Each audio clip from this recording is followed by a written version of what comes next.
فرضوں کے برابر. پھر فرماتے ہیں یہ مہینہ صبر کا مہینہ ہے. یہاں صبر سے مراد کیا ہے؟ روزہ. کیونکہ روزے میں فریج میں فروٹ رکھیں ہمیں پتا ہے, کچن میں ڈرائی فروٹ رکھیں پتا ہے, گھر میں کھانا ہے پتا ہے, روح افزا سجائے پتا ہے, پھر بھی نہیں کھاتے, صبر کرتے ہیں کیونکہ روزے کو صبر کہتے ہیں. قرآن نے فرمایا نا استعینوا بالصبر والصلاۃ, صبر اور نماز سے مدد چاہو. صبر اور نماز سے, صبر اور نماز سے مدد چاہو. تو ایک تفسیر یہ بھی ہے یہاں صبر سے مراد روزہ ہے, یعنی جب تم کو مصیبت آئے تو روزہ رکھو, نماز پڑھو اور اس کے ذریعے سے مدد چاہو. ان اللہ مع الصابرین, بے شک اللہ روزہ رکھنے والوں کے ساتھ ہے. کیونکہ روزے کا دوسرا نام صبر ہے, صبر کا دوسرا نام روزہ ہے. اب پتا چلا, آپ کہتے تھے نا یہ صبر کیا ہے, صبر کیا ہے؟ صبر روزہ ہے. استعینوا بالصبر والصلاۃ, نماز روزے سے مدد طلب کرو, یعنی روزہ رکھو گے تو مدد ملے گی, نماز پڑھو گے تو مدد ملے گی. وہ روزہ کیا بھائی جس میں نماز ہی نہیں. سحری کھائے بستر میں بیٹھ کر کے اسی پہ لڑک گئے, اور اس کے بعد عصر سے پہلے اٹھے تو ظہر بستر میں کھو گئی, اور اس کے بعد اٹھیں گے تو ذرا سا لنگی باندھ کر اور بنیان پہن کر تھوڑا گلی میں گھومیں گے کہ ہم بھی روزے دار ہیں, اور اس کے بعد مسجد کا لائٹ دیکھیں گے کہ مؤذن نے جلایا کہ نہیں جلایا, اور دیکھیں گے گھڑی دیکھیں گے. اور کچھ تو بیچارے ایسے ہیں کہ جو واٹس ایپ لے کر بیٹھ جائیں گے, اور کچھ تو ایسے ہیں کہ جو غیبت کی محفل سجا کر بیٹھ جائیں گے. یہ روزہ ہے مسلمانوں کا, الا ماشاءاللہ العیاذ باللہ. یہ بھی کوئی روزہ جس میں غیبتیں ہو, وہ بھی کوئی روزہ ہے. جس میں عبادت نہ, وہ بھی کوئی روزہ. روزہ تو آتا ہی متقی بنانے کے لیے. تو آقا فرماتے ہیں صبر کا مہینہ ہے اور صبر کا ثواب جنت ہے. یہ صبر کا مہینہ ہے اور صبر کا ثواب جنت ہے. فرمایا لوگ, اور یہ مہینہ اب بہت توجہ کے ساتھ, بہت اٹینشن ہو کر فرمایا یہ مہینہ لوگوں کے ساتھ غم خواری کا مہینہ ہے. غم خواری, غم گساری کا مہینہ. مطلب کیا ہوا؟ غمخواری کا مطلب کیا ہوا؟ خیر خواہی, لوگوں کا خیال کرنے کا مہینہ. ایسا نہیں کہ دو دو تھیلی بھر کر اپنے گھر پر ہی افطاری جا رہی ہو اور پڑوس کے بچے پانی اور کھچڑی پر روزہ افطار کر رہے ہو. غمخواری کا مہینہ ہے.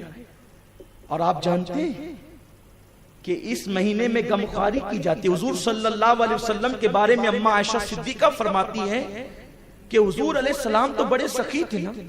حضور سے بڑھ کر سخی کون ہے؟ میرے کریم سے گر قطرہ کسی نے مانگا, دریا بہا دیے ہیں دربے بہا دیے. واہ کیا جود و کرم ہے شہ بتہا تیرا, نہیں سنتا ہی نہیں, نہیں سنتا ہی نہیں, نہیں سنتا ہی نہیں. حضور کتنے سخی تھے, لیکن فرماتی ہیں کہ حضور تو بڑے سخی تھے, لوگوں کو میدان جنگل بھر بھر کے بکریاں دیتے تھے عام دنوں میں, لیکن جب رمضان شریف کا مہینہ آتا تو حضور اتنا عطا کرتے, دونوں ہاتھوں سے لٹاتے, دونوں ہاتھوں سے لٹاتے. حضور کی سخاوت دیکھ کر یوں لگتا جیسے کرم کا دریا جاری ہو گیا. غمخواری کرو, ذرا اپنے دوستوں سے بھی پوچھ لیا کرو کپڑے بنے کہ نہیں. اب بنے تو کتنے بنے؟ آپ 5 بناتے, اس کو 1 بنائے تو 5 میں سے 1 اس کو دے دو, 4 بناؤ. دوستی صرف چائے پینے کے لیے تھوڑی ہے. آج کل کی دوستی تو چائے پان والی دوستی. کون کس کا دوست ہے؟ ٹائم پاس والی دوستی. لوگوں سے پوچھا کرو, سب اپنے لیے نہیں. یہ غمخواری کا مہینہ, غم گساری کا مہینہ. اور آقا علیہ السلام فرماتے ہیں اس مہینے میں مومن کا رزق بڑھا دیا جاتا ہے. یہ بات تو بالکل دیکھنے والی, آمدنی اتنی ہی ہوتی ہے, لیکن ماہ رمضان میں وہ چیزیں ہم کھاتے ہیں جو اور مہینوں میں نہیں کھا پاتے, اور روز کھاتے ہیں, ہے نا. کیا کیا کھاتے ہیں, اب اس کا ذکر میں کیا کروں, اس لیے کہ آپ کی توجہ اس پہ زیادہ رہتی ہے. ٹھیک ہے, اللہ اگر رزق بڑھا دیتا ہے تو کھانا بھی چاہیے. اللہ تعالیٰ خوب کھلائے, آپ کو خوب پہنائے, خوب کھاؤ خوب پہنو, لیکن خوب اچھے عمل بھی کر لیا کر. عبادت پہ کمر کسو. مومن کی بات میں کہتا ہوں, اسلام کی حقانیت کی ایک دلیل یہ بھی ہے کہ ماہ رمضان شریف میں آمدنی اتنی ہوتی ہے لیکن رزق بڑھ جاتا ہے, روزی بڑھ جاتی ہے.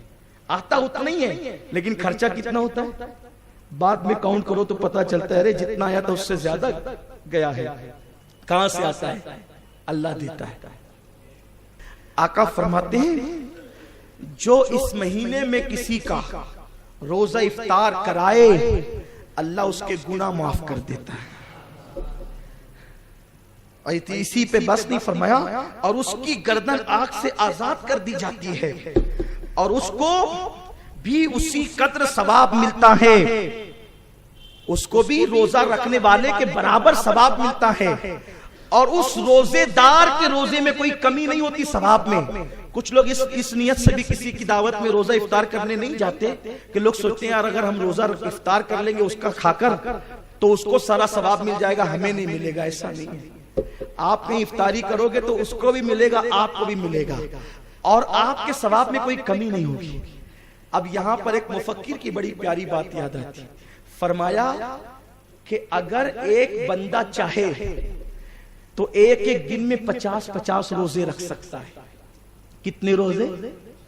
50 100 500 روزے رکھ سکتا ہے.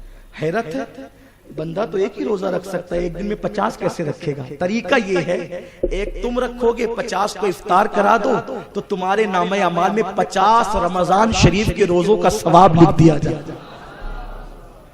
کراؤ افطار اللہ نے دیا ہے تو خوب کراؤ. کیا بڑی نعمت ہے. کیا مہینہ آ رہا ہے سبحان اللہ. جنتی بنانے کے لیے آ رہا ہے. ہم تو مائل بکرم ہے کوئی سائل ہی نہیں راہ دکھلائے کسے راہ روے منزل ہی نہیں. ثواب میں کمی نہیں ہوتی روزہ دار کے ثواب کے برابر ملتا پھر سارے گناہ معاف ہو جاتے ہیں. اچھا تو سرکار نے فرمایا جو افطار کرائے گا اللہ اس کے گناہوں کو معاف کر دے گا.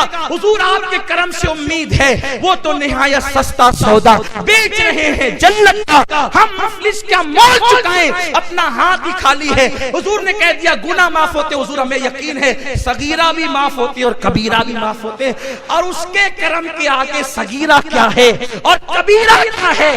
اگر وہ کرم کرنے پہ آئے وہ تو بہت قریب ہے. اس کے محبوب کی شان یہ ہے ایک میں کیا میرے عصیہ کی حقیقت کتنی مجھ سے 100 لاکھ تو کافی ہے اشارہ.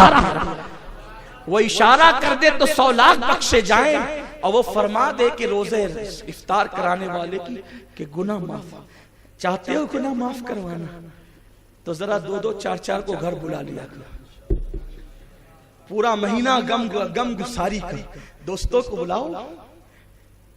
بلاؤ کھلاؤ. ہم سوچتے ہیں خوب کھائیں گے رمضان شریف میں خوب کھاؤ بھی کھلاؤ. افطار کی بڑی برکتیں ہیں. فرمایا گناہ معاف ہوتے اور صرف گناہ نہیں بلکہ سبحان اللہ اس کی گردن کو جہنم سے آزاد کر دیا جاتا. کیا کریم آقا ہے کیا کریم آقا ہے.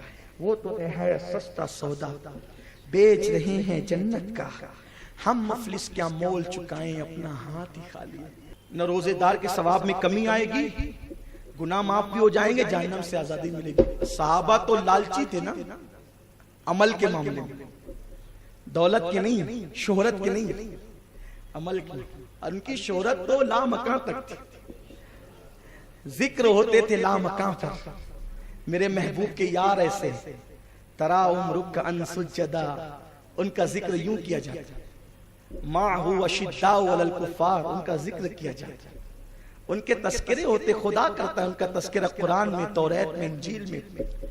وہ نیکیوں کے لالچی تھے حریص تھے. بول پڑے یا رسول اللہ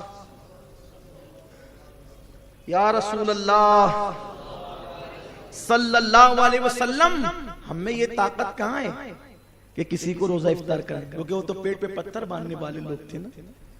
اکثر صحابہ بظاہر غریب تھے. کہنے لگے یا رسول اللہ ہم میں ہر ایک میں یہ طاقت تھوڑی ہے کہ روزہ افطار کرائیں. تو میرے کریم آقا نے فرمایا کیا تم نے روزہ افطار کرانے کا مطلب یہ سمجھا ہے کہ پیٹ بھر کے کھانا کھلا دیں؟ سرکار فرماتے ہیں اگر ایک کھجور بھی کھلا دو گے تو یہی ثواب ملے گا. یہ کھجور بھی کھلا دو گے تو یہی ثواب ملے گا. ایک گھونٹ دودھ پلا دو گے یہی ثواب ملے گا. اور اس پر کرم کیا کیا فرمایا ایک گھونٹ پانی پلا کے بھی افطار کرا دو گے یہی ثواب ملے گا. ایک دوسری حدیث میں، اس میں نہیں، دوسری حدیث میں صحابہ نے پوچھا یا رسول اللہ یہ جو پانی پلانے پہ اتنا بڑا ثواب ہے روزے دار کو، افطار کے وقت کہ گناہ معاف ہو جائیں، جہنم سے آزادی مل جائے اور پھر روزے دار کے برابر ثواب ملے، تو یہ وہاں پر ہے ثواب جہاں پانی نہیں ملتا ہو، جہاں پہ پانی کی قلت ہو، پانی نہیں ملتا ہو، وہاں پلانے پہ یہ ثواب ہے۔ آقا فرماتے ہیں دریا کے کنارے بھی پلاؤ گے تو بھی یہی ثواب ملے گا، تمہارے منہ سے جو نکلی وہ بات ہو کے رہی۔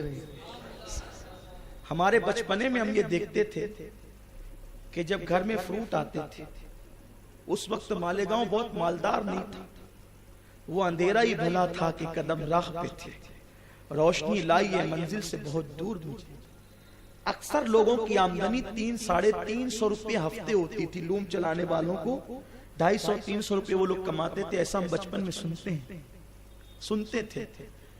تو پھل فروٹ آتے تھے تو گھر کی عورتیں یہ کرتی تھی کہ 1-2 چیری تربوز کی، 1-2 پپیتا کی، 1-2 کھجور، یعنی جتنا سامان آتا تھا تھوڑا تھوڑا سب پلیٹ میں رکھتی تھی، اور چھوٹے بچوں کو کہتی تھی بیٹا جاؤ اور مسجد میں دے کر آؤ۔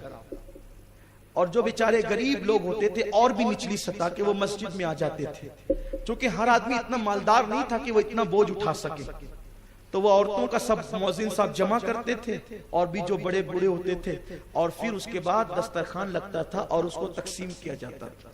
اس طرح ہوتا تھا۔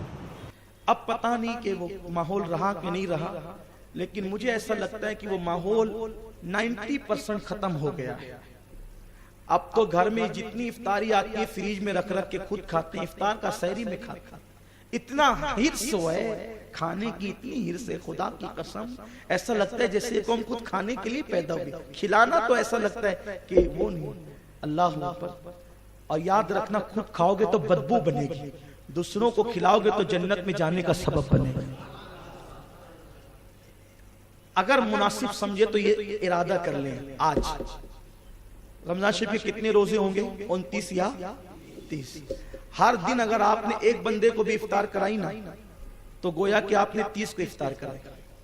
بس تھوڑا سا اس طرح ذہن بنائیے، کیونکہ ہمیں ثواب زیادہ سمیٹنا ہے نا، اور اگر اللہ نے دولت زیادہ دی تو 5-5 کو کرا دو، اور زیادہ دیے تو 10-10 کو کرا دو، زیادہ دیے تو 20-20 کو کرا دو، 50-50 کو کرا دو۔ اللہ نے اور نوازا ہے تو اعتکاف کے اندر 100 لوگ بیٹھتے ہیں، اس میں حصہ لے لو تاکہ اتنے لوگوں کو ایک ساتھ روزہ افطار کرانے کا ثواب مل جائے۔ ایک مشورہ ہے، میں چندہ نہیں